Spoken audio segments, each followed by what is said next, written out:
Essentially, the session is about the Kafka Connect and how we utilized it in our environment in terms of different aspects of where the best case or the best use cases for the Kafka Connect was in modernizing the systems related to databases and also about the data center migration. Before we go into the details of the talk, I'm just going to give a brief about myself. Sanat is going to follow. Then he's going to talk about the agenda and take it from that point. And towards the second part of the session, I'm going to be talking more about some of the challenges, some of the other things that we have covered, and best practices, and some of the other related things. So myself, Ashish Vijayvargiya, working with JPMorgan for almost close to 10 years. I work in the asset management group as a senior lead architect, working with different database systems and streaming systems over the period of time, along with some other components such as the runtime compute and so on. Working in the financial industry or domain for almost close to 20 years. In the last few years, spending more time with streaming products. Sanat. Thank you so much. My name is Sanat Shetty, and I'm part of the core streaming platform in JPMorgan. We provide these streaming capabilities as a managed service offering. So for today's agenda, we will do a recap. My team had presented a concept in 2021 Kafka Summit, and we have done a lot of progress since then, so we will talk about that. And we will also talk about why and how we used Kafka Connect in our migration process. This is the talk about. And engineering any solution comes with its own set of challenges, so we will briefly touch upon those as well. And we will talk about the best practices that we adopted all along the way. And we also have some performance metrics that we would like to show you guys. This was observed during our own performance testing. So how many of you know what Kafka Connect is in this room? Of course. And how many of you have used Kafka Connect in a production environment? Okay, that's quite a lot. So for those guys who don't know, Kafka Connect is a very powerful and popular framework. And it is used to integrate Kafka with a variety of systems.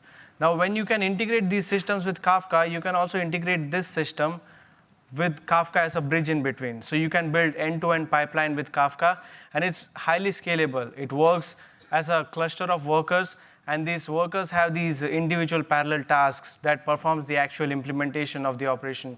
So all you have to do is increase the number of workers or the task, and you just scale horizontally. So it's a really amazing, magical framework. So back in 2021 Kafka Summit, my team had presented their idea of providing Kafka Connect as a managed offering in the firm. They had showed some designs, how they were going to implement security features, and they also showed their roadmap. Since then, we have come a long way. We now have about 10 plus connectors pre-packaged in the Kafka Connect image, and it supports a variety of use cases. Say you want to dump data into S3 or DynamoDB or even this migration process. You have all these connectors packaged in this image. And it is all managed to a centralized control plane. This centralized control plane is kind of like an interface that provides you the visibility on the status of the connectors, do some operations on the connectors, or some operations like enable additional logging. And today, we have about 1,000 plus connectors running live in production and about 2,000 tasks running parallelly, performing like a lot of operations. It's a complete self-service product for our business. And this is how the architecture looks like. The reason I put in this slide is because so that you understand how this centrally managed product kind of streamlines your workload. So what you see here is two components. There's a data plane and a control plane. So the data plane is actually where your Kafka Connect cluster is deployed, right? So that's the Kubernetes environment. And then you have this control plane, which contains many APIs. APIs like which creates a connect cluster, creates connector, deletes a connector, right? And some of the things that this control plane does is it creates topics and its entities on users' behalf. Now, as everyone knows, that Kafka Connect creates topics on the fly, right? If a user wants streaming from 100 table, it's going to create 100 topics in the Kafka cluster. But of course, in a production environment, we cannot let the users go wild creating all these topics. So what the control plane does is it has disabled this auto topic creation, and we first through the control plane, decide whether the user has enough storage in the Kafka cluster, and then create topics or its entities on his behalf.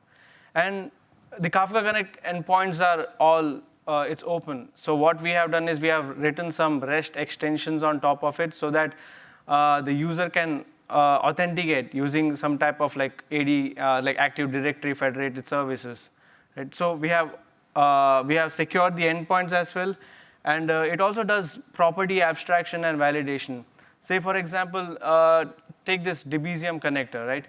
It accepts a property called bootstrap host names. That's actually the Kafka host names. But since it is deployed on a Kafka Connect, we already know what the host names are, so we don't expect from the user to provide that property. So what we do is the user will provide some properties which relates to his use case, and then on our side we will plug in extra properties and then submit the connector for creation. And the best thing is built-in metrics and alerts. So we have this JMX reporter that we supply through the control plane, and that helps the users, to get some metrics out of their Connect cluster and also set up alerts on it. So the benefit of this structure is now the user can create, pause, or delete connectors programmatically and securely. Say his task went down, right? So he will get notified by the alert. He can have automation in place so that he can then hit the API, the restart API, to restart those tasks automatically. And like I mentioned earlier, we have better control on the Kafka storage because we are not letting the connector create those topics on the Kafka cluster. Rather, we find out whether the user has enough storage, and then we create those topics on his behalf. And this whole architecture has been designed with security from start. The next, coming to the actual problem statement. So what we had in the firm was a primary Sybase database, which had all the data. And this database was then replicating using some native Sybase replication agents into multiple downstream Sybase targets. So Sybase is a fantastic database, but it's the licensing costs have gone up, the support has dwindled, and on top of that, you add dedicated personnel, and then now your cost has increased exponentially. So we could have either asked the teams to come up with their own bespoke implementation, use their own replication tools, and move out of Sybase, or we could come up with a standard pattern and like with the least amount of learning here, like the shortest learning curve. So the best thing about Kafka Connect is there's no code involved. It's just properties. You just put in properties, and it does all the magic in the backend. And we had a centralized managed product in the firm, so that's why we decided to use Kafka Connect. And with Kafka Connect, we found out that there's another best connector called Debezium. Some of the benefits of Debezium connector is, first of all, it captures changes in real time. That's what it does. And it does not impact the main tables. It does not impact the performance of it. That's because instead of running queries on the main table, it actually reads from a separate transaction log. So each database has a transaction log. In case of MS SQL, you have this CT table that gets created when you enable CDC. So instead of reading from the original table, it reads from these transaction log, the connector. The connector reads from these transaction logs and then dumps the data into Kafka topic. So that way, the performance of the table is not impacted at all. The next is it's a very flexible connector. It supports, I think the last I remember, there are about 6 databases it supports: MS SQL, Oracle, Postgres, even DB2. And it's reliable. The reliability is inherited from Kafka's own features, right? It's robust, it's fault-tolerant. So this is how our architecture finally looked like. So we had this primary Sybase database, and this Sybase will not support CDC at all. So we still had to set up a replication agent in front of it and then replicate the data into MS SQL. And then on the MS SQL, we enable CDC. Now, why did we choose MS SQL is because there's a lot of commonality between Sybase and MS SQL, right? So it's easy to replicate data into MS SQL. And any new data that is being generated by the business, we were recording directly into the MS SQL database. And in front of MS SQL database, we had this CDC connector setup, which was reading changes in real time and moving data into the Kafka topics. And after that, we had to replace these multiple replication agents which were replicating data into these different Sybase databases. So we replaced them with Kafka Connect. And in that, we used JDBC sync connector. So the JDBC sync connector was then dumping data into SQL Server or Oracle, depending on what the application team was asking for. We even have Sybase over there. We were moving data into Sybase as a backfill to support those teams who are still not ready to move out of Sybase. So this is how the architecture looks like today. And I would let Ashish add further to it. Sure. So as Sanat mentioned, there are a few factors which we need to take into account. In terms of the general pattern, what we have is, again, as Sanat mentioned, the SQL Server, Sybase, those are the databases that we have gone through in the process. That initially what we have is we have the Sybase databases, and we are replicating to a lot of other downstream applications, majority of them using the native Sybase replication. What we have gone through in the process is instead of feeding it, or instead of using the Sybase replication going forward, again, there are multiple reasons why we wanted to go or rather move away from the Sybase. One of the reasons was about the licensing costs, Sybase replication, some of the support model challenges. Also, we are in the process of migrating to the new data center, which was also having certain things such as all the legacy things which were available. Some of those things were up for grabs in the sense that for the new data center, we were not even considering some of the database products which were not strategic at that time, Sybase. So since Sybase was not going to be even available in the new data center, and the choices were about maybe Oracle, maybe SQL Server, and so on, what the teams decided, again, this is more for an illustration purpose, not just one database, but rather numerous teams which have gone through a similar exercise, having the cut from the Sybase to the SQL Server. So for the temporary time, what they did is they went with different applications such as the ECDA, or maybe if there was a one-time migration cut possibility on the primary database, they went through SSMA or some of those things, or even Pentaho in order to do the initial data migration to say SQL Server database. With the Kafka Connect, what we were doing was we were going for more of a fan-out architecture. So if there are multiple downstream applications, having the different life cycles such as, or the different timeline for the migration, we were fanning out the data such as to different SQL Server downstream databases. Also for the backfill purpose, going for the Sybase, still the teams are willing to move forward and the different phases which they were going through. So again, this is more of an illustration. The idea was move the data from the legacy data center, also from Sybase to other data sources. In one of the previous slides, again, one of the illustration or the image was showing database snippet. Again, need not to be just one type of database, could be any relational database, or even could be, say, other things such as MongoDB, S3, DynamoDB, wherever you have to ship the data, right? As far as you have the connectors in place. Other piece of technology that Sanat talked about was about the Debezium connector. Again, it supports multiple database products. In our primary use case, it was mostly to do with the SQL Server.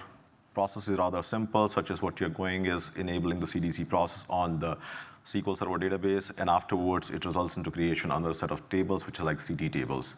So using the CT tables, when you're using the Kafka Connect and Debezium connector, what it does is populates the data by reading from the CT table, push it to the Kafka topic, which again could be moved to the other target databases using the different type of JDBC connectors and other sources, right, or the targets. In terms of the implementation strategy, the brief points talk about is like you need to be aware in terms of what is the typical data volume that you're looking into, what is the number of objects that you're going to be looking into, because some of those things comes into picture when you're defining the Kafka Connect instance and also the related connectors. Because some of the time what you will be looking for is if you are using a SQL Server as a database, there might be multiple configs which might be relevant, may be even related to say authentication mechanism, or maybe even grouping of the tables, depending what are the tables, are there referential integrities involved, and some of the tables might be better off just having a group because they might be having more of a behavior such as data need to be in a specific order and so on. Same thing goes with regards to the other things, such as if you have the different downstream connectors, depending on the type of database that you're working with. Again, may it be Oracle, may it be SQL Server, and so on. Some of the config variations do occur, right? Few of the things which are kind of commonly used, what we have found is when you're going from, say, a single source going to multiple targets, you might be having some variations in terms of the schema name, table names, and so on.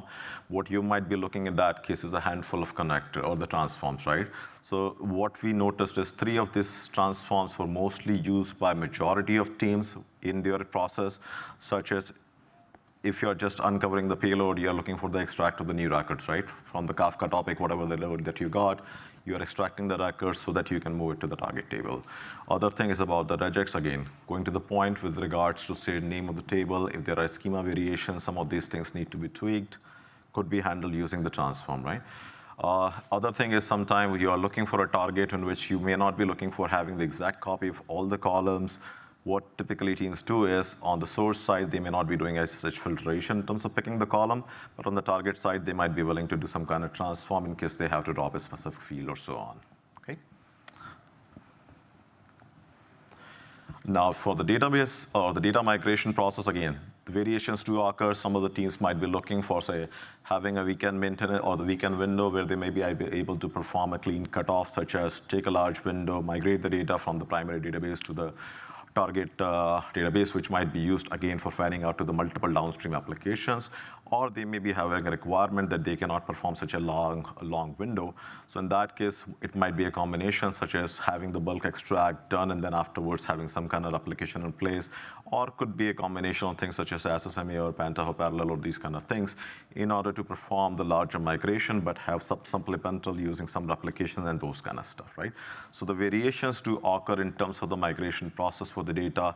Major challenge is how do you handle the things such as in case if you're gonna be having continuous feed of data, whereas are you gonna be having a larger window? So in case if you have a larger window for the downtime, such as for the cutoff, makes it much easier. But in case if you have an ongoing process, you may have to have a combination of different things, such as have the data going from using say bulk transfer for the Kafka Connect, and then afterwards have some supplemental window, or such as change the mode for the Kafka Connect connectors, so that at least you can have the consistency and you're not performing the dual write and so on. Right? So those are the things, again, need to be taken into account during the data migration process. There is no single process per se. Again, depending on the project and the application that you are dealing with, some of these variations are gonna happen. Now, what we have noticed over the time in terms of different applications when we have gone through this whole process is Kafka Connect solves the purpose for a large number of use cases, but it's not the silver bullet. So some of the use cases, it fits it much better as opposed to the others. So you need to be aware what exactly is the use case that you're trying to solve, and what are the potential challenges that you may run into, and how do you overcome them, right? So in case if your use cases say you're looking for a near real time, solves the purpose pretty well. But in case if you're looking for a use case such as you need to have the real-time consistency in the primary database is one database and you have multiple downstream databases, other factors that come into picture is about the location for the databases, right? So if you have a database example in the US and you have the target databases that you're trying to replicate the data, which may be in the other regions or may be in, say, EMEA or some other locations, just the speed of light, basic rational comes in, you may not be able to have the data consistency in the strong, consistent manner in case if you're trying to solve for that thing, right? Other things which typically happens or need to be taken into account is when you're defining the different connectors, maybe the source connector, sync connector, especially on the sync connector side, is how are you gonna handle the failure scenarios? So in case if there is some issue that happen, what you should be having the bare minimum is at least it should have a retry mechanism. So in case of a task failure happens for some reason, at least it should have an attempt in place, whether it's performing, say, 1 attempt, 5 attempt, those kind of things, all variables. But you should have some mechanism in place. And in case if you have some issues with the underlying data, you should also have something in place like maybe a dead letter queue so that you can park the message which is going to be in there. You can review the data, send the notification based on the dead letter queue, and then afterwards take the corrective action proceed from that point onwards, right? So again, behavior could vary depending on the application. Sometimes what you want is as soon as the failure happens, we want to stop the flow. Whereas sometimes you may have a liberty that in case failure happens, as far as it is parking into a dead letter queue, we can analyze it later, but we do not want the failures to reduce or stop the flow. So those are things sometimes you need to take into account. Few other things which we have noticed, especially dealing with Sybase SQL Server and so on, especially if you're dealing with some of the temporal data pipes, and also if you're dealing with some of the things such as, say, datetime fields or datetime too, there are some best practices which are kind of provided even from the SQL Server side that you need to have. Instead of datetime, you might be better off having, say, datetime too, and some precisions in those things you need to or aware of. I'll talk about a few more things now, but besides that, one other thing, which is again kind of internally that we have documented, is if you are dealing with a SQL Server, what you want to have is at least a table should have the primary key so as to figure out the uniqueness. And when you have the primary key, those columns, none of them should be nullable because there are certain limitations when you're dealing with the Kafka Connect. So what we have done going through the journey with majority of the teams is we have sort of kind of defined that these are the prereqs the teams should need to be aware of. These are the limitations that need to be taken into account when you're considering the Kafka Connect for your migration journey. Okay.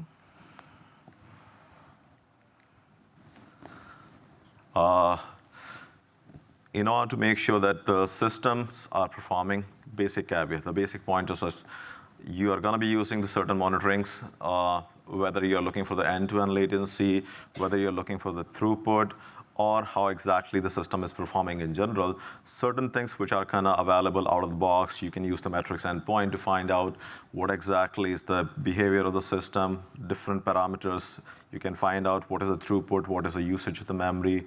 By bare minimum, what you should be looking for at least is what is the consumer lag, so as to figure out what is the end-to-end latency, right?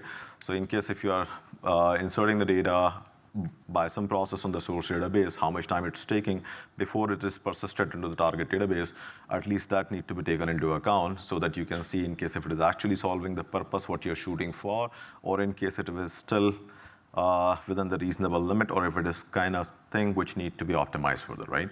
Because the starting point would be monitoring, and then afterwards you can look into what is the things that you need to do in order to improve the throughput, because keep on improving the throughput is one thing, but you need to at least have some kind of benchmarking in place. Okay.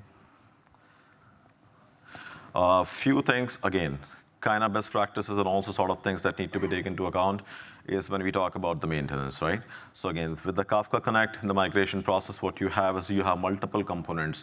Now, what you have is you have the source database, target databases. You have the CT table in case if you're using the SQL Server, which is based on the CDC process. And then you have the other layer, which is the Kafka layer, right? So you have the source database, target database, Kafka Connect in between, Kafka topics, along with some of the ancillary things.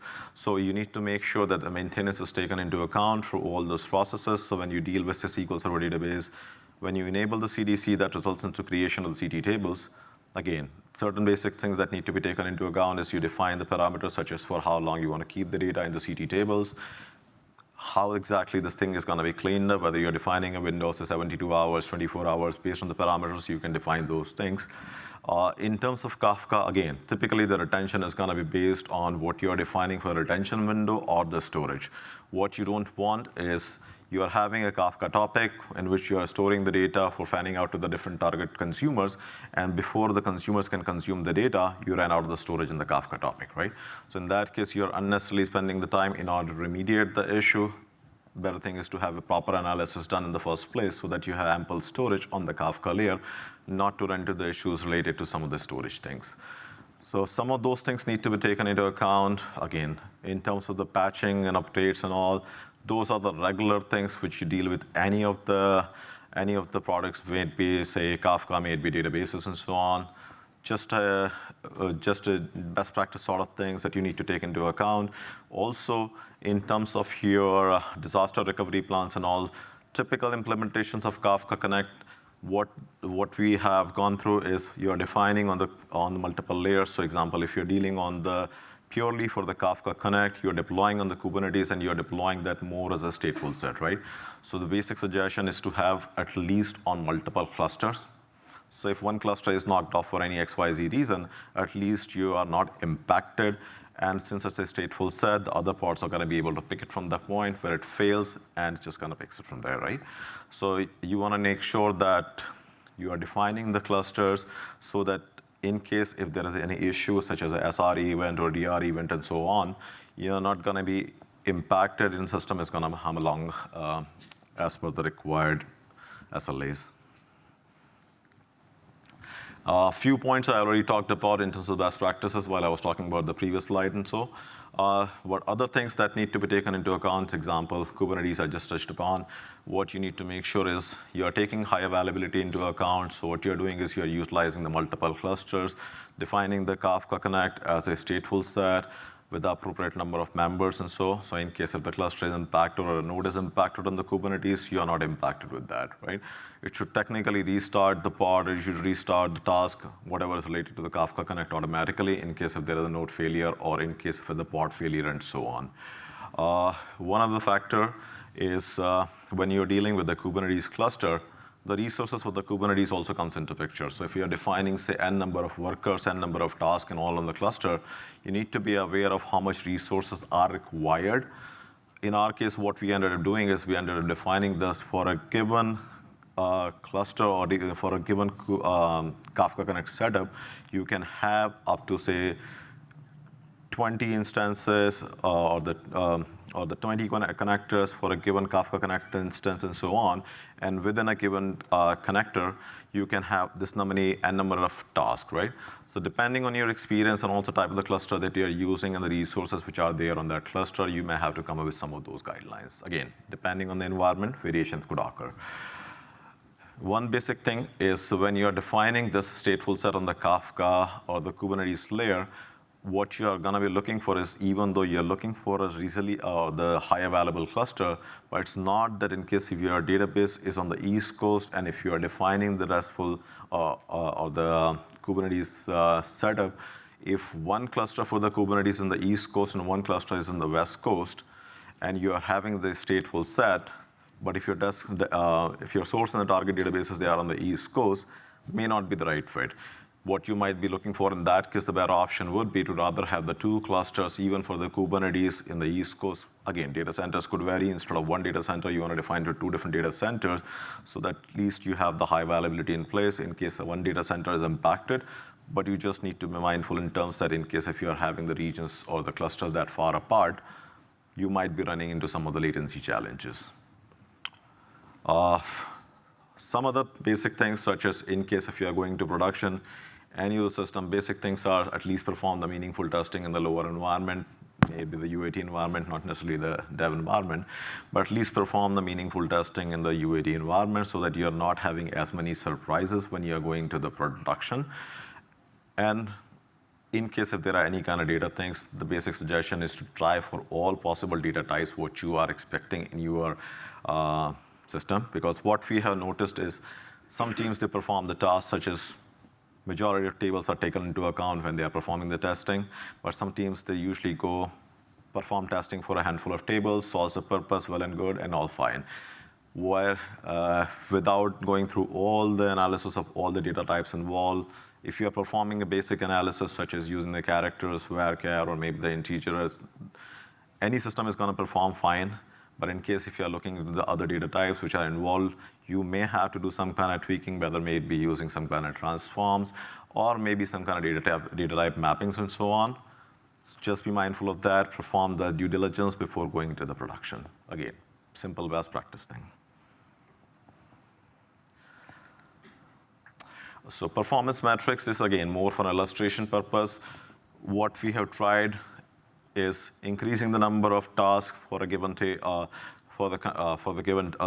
a variation of things, right?